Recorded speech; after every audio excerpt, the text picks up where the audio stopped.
পথ সুৰক্ষা জীৱন সুৰক্ষা সজাগ হওক জীৱন ৰক্ষা কৰক শ্লোগানেৰে বকুত জিলা প্ৰশাসনৰ উদ্যোগত সজাগতা সভা কামৰূপ জিলা আৰক্ষী আৰু জিলা পৰিবহণ বিভাগৰ উদ্যোগত আজি বকুত পথ সুৰক্ষাৰ সজাগতা সভাখন অনুষ্ঠিত হয়। বকু আৰক্ষী থানাৰ ভাৰপ্ৰাপ্ত আৰক্ষী বিষয়া ফণীন্দ্ৰ চন্দ্ৰ নাথৰ তৎপৰতাত বকুৰ গান্ধী ময়দানৰ ৰংমঞ্চত আয়োজন কৰা সভাৰ আঁত ধৰে বকুৰ বিশিষ্ট যুৱ সাংবাদিক গোবিন্দ দলৈয়ে।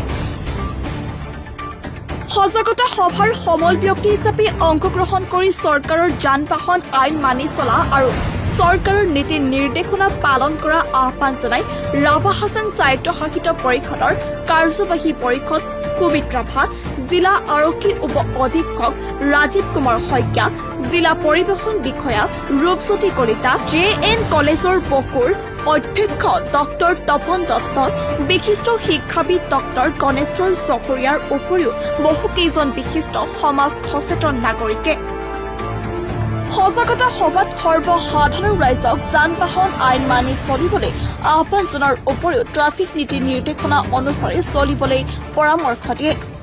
অনুষ্ঠানত পথ সুৰক্ষাৰ সজাগতাৰ ওপৰত বাটৰ নাট প্ৰদৰ্শন কৰা হয়।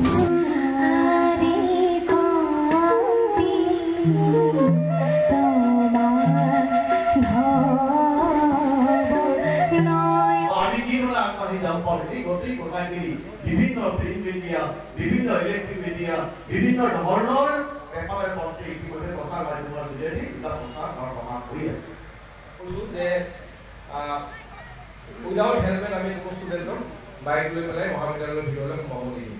তাৰপিছত কিন্তু নতুনকৈ এইটো আমি কৰিছোঁ আৰু মই এই মঞ্চত অলপ আগতে ভাষণ দিলোঁ আমাৰ ৰাভা অট'নমাছ কাউন্সিলৰ সদস্য আৰু এই মঞ্চত উপবিষ্ট আমাৰ